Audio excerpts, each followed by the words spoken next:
Hello everyone, all सब education में आपका स्वागत है। आज का हमारा हिंदी का टॉपिक होगा शब्द।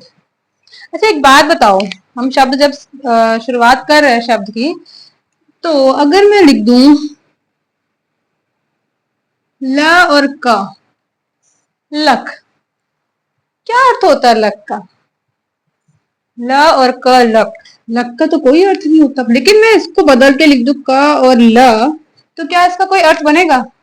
जी हाँ, फिर तो अर्थ बन जाएगा कल, मतलब अगले दिन की बात कर रहे हैं, पिछले दिन की बात कर रहे हैं, लेकिन इसका तो कोई अर्थ नहीं निकला। तो क्या ये शब्द है? कि सब ये कहते हैं कि जब दो वर्णों को या दो से ज्यादा वर्णों को जोड़ दिया जाता है तो वो शब्द बन जाता है। लेकिन मैंने भी तो यहाँ दो वर्णों को जोड़ा, लेकिन यहाँ पे तो कोई शब्द बना नहीं। तो क्या इसकी परिभाषा ये सही है? नहीं। तो हम ये कह सकते हैं कि वर्णों को जब जोड़ा जाए और उसका एक अर्थ निकल कर आए, वो होता है शब्द। जी हाँ, जैसे ब और स, बस, है ना, अर्थ है इसका।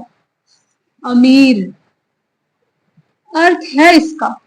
ठीक है, तो वह वर्ण जिनको जोड़कर कोई एक नया अर्थ निकल कर आए, जिसका कोई मीनिंग निकल कर आए, वह होते हैं शब्द।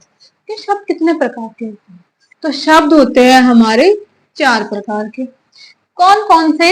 सबसे पहले देखने को मिलेगा उत्पत्ति के आधार पर। उत्पत्ति के आधार पर, उत्पत्ति के आधार में आपको सबसे पहले एक ये वर्ण दिख रहा होगा ऊ।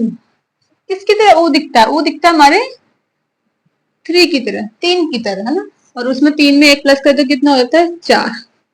तो मतलब उत्पत्ति के आधार पर कितने भेद है? 4। जी हाँ, तो उत्पत्ति के आधार पर 4 भेद है। ये एक तरह से ना याद करने की ट्रिक है।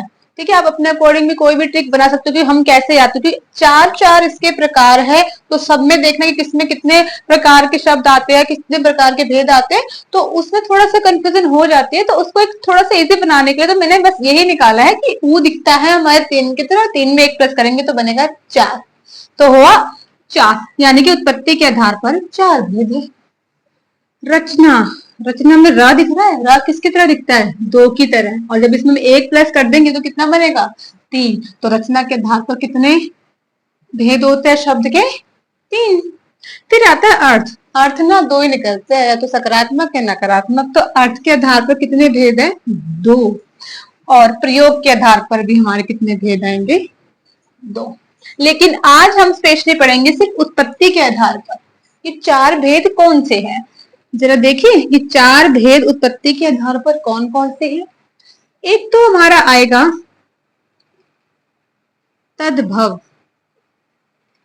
दूसरा है हमारा तत्सम, और तीसरा है हमारा देशज, और चौथा है हमारा विदेशी। हाँ जी, तो ये 4 प्रकार के भेद है, जिसमें हम ये जानेंगे कि किसमें कौन सा शब्द आता है।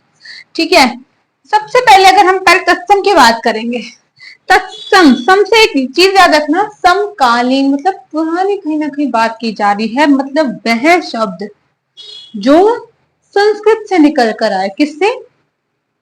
संस्कृत से निकल के एज इट इज संस्कृत में ही रहे, उनको ऐसे का ऐसा यूज किया जाए, ऐसे का ऐसा सेम तरह से उसका प्रयोग किया जाए, वो होता है तत्सम शब्द। लेकिन कुछ शब्द होते हैं जो संस्कृत से हिंदी में बदल दिए गए हैं, उन्हें हम तद्भव कहते हैं।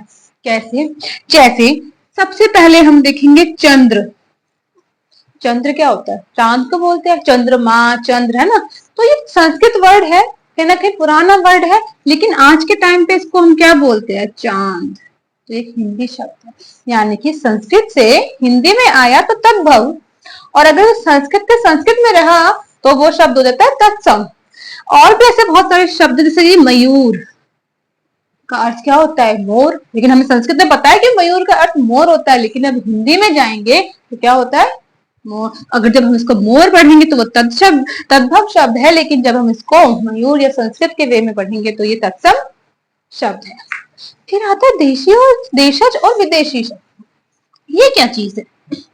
देशज शब्द वो होते हैं जो हमने खुद बनाए हैं, जो कि एक नॉर्मल सी बोलचाल की भाषा में प्रयोग किए जाते हैं, आम बोलचाल की भाषा में हम प्रयोग करते हैं, जैसे कि लोटा। कोई कहीं से आया नहीं है, ना ये संस्कृत है ना कुछ है, ये बस हमारी जो आम भाषा है ना उसमें बना दिया गया है लोटा। ठीक है। विदेशी शब्द इसका उल्टा लगा लो, जो शब्द विदेश से आए हो, विदेशी, जो विदेश से आए, हमारे नहीं है, या तो वो अंग्रेजी शब्द है, या वो पुर्तगाली शब्द है, या फारसी है, मतलब कहीं और से आए लेकिन हमारे देश के नहीं है। जैसे हम पढ़े किताब, तो किताब कोई देशज शब्द नहीं है, ये विदेशी शब्द है, हमारे देश का नहीं है। ट्रेन, ये कौन सा, ये अंग्रेजी शब्द है, लेकिन हम हिंदी भाषा में भी इसको ट्रेन बोल के हम इसका प्रयोग कर लेते हैं। ऐसे बहुत सारे आपको शब्द नजर आएंगे जो विदेशी भी है, देशज भी है, जिसको पहचानना बहुत आसान होगा अगर वो हमारे बोलचाल की भाषा में प्रयोग हो रहा है, तो वो क्या है, देशज। पगड़ी, पगड़ी कहाँ से आई है, हमने तो बनाई है, हमारी कल्चर में से निकल के आई है, तो पगड़ी तो ये देशज शब्द है। लेकिन ट्रेन हो गया, किताब हो गया, वो भी बहुत सारे शब्द होते हैं। एहसान, तो ये भी क्या है, हमारा देशी शब्द नहीं है, विदेशी शब्द है, लेकिन हम इसको हिंदी भाषा में शब्द के रूप में जरूर पढ़ते हैं। तो ये थे 4 प्रकार के प्रकार शब्द के, तद्भव, तत्सम, देशज और विदेशी। आई होप सबको समझ आ गया। नेक्स्ट वीडियो में हम करेंगे रचना और अर्थ और प्रयोग के आधार पर तीनों का एक साथ। ठीक है, कि कैसे कैसे इनके आधार पर अलग अलग कौन कौन से शब्द है, संज्ञा, सर्वनाम, विशेषण किसमें आता है तो ये भी शब्द, लेकिन अगर देखा जाए इन चारों में से किसमें आता है नहीं पता, तो हम वही चीज जानेंगे कि कौन सा शब्द किस में आता है। आज के लिए फिलहाल इतना ही था। Thank you so much.